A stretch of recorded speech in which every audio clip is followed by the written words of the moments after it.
Good morning. Yesterday I said I would do a few videos, but I wasn't able to get to them because my day just got busy. But in the midst of it, I was struggling.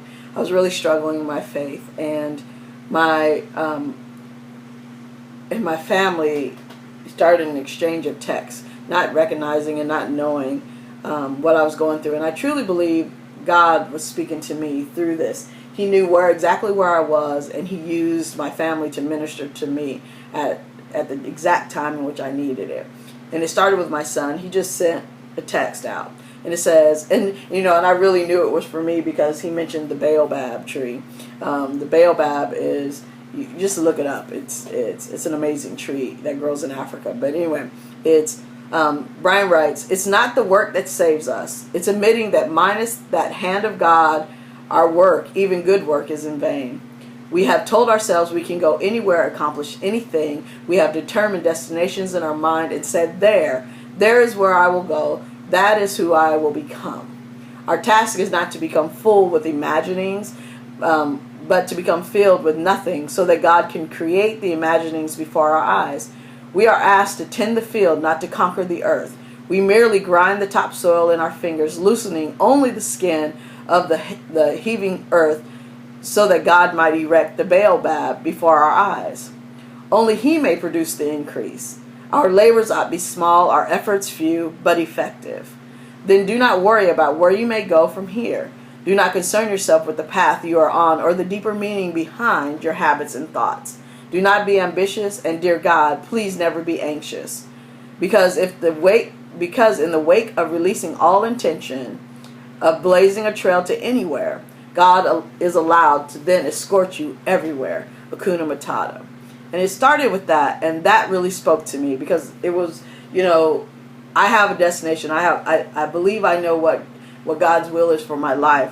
And when I don't see it manifesting my way, the way that I want to see it, and the way that I think that others ought to respond to it, or, whatever it is, I begin to get frustrated, and I begin to get scared, and I begin to want to quit, and I want to give up, and I feel like I just can't believe anything, or I don't know what to believe. And so in the midst of this, my husband wrote, "It's all about trust, family. There will be a time that you're in your life that your faith may waver or even fail, and you're not even sure who or what to believe. But always trust that there is a purpose to the process, whether good, bad, or indifferent. Trust that God knows what He's doing. Even when we don't understand or it doesn't feel good, there is joy and peace just on the other side of chaos." And so I've been fearing chaos because, things are just so difficult. We're at the end of the year.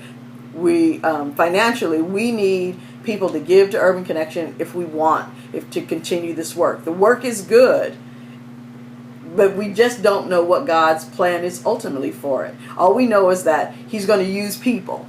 And so it just I really struggle. And so I was like, y'all really got me crying this afternoon. I'm really struggling in my faith right now. I totally feel sometimes you don't know what to believe. But I'm holding on so tightly to my faith in God that I think I'm starting to see blood. And my son responded, "Don't try, let go. Don't be afraid of the chaos you believe will erupt because you believe you must contain it. Being courageous doesn't mean you do not feel fear. It means that when you feel it, you confront it, trusting that God will make all things right if we surrender to His will. Maybe His will is that we must die. But though He slay me, yet will I trust Him."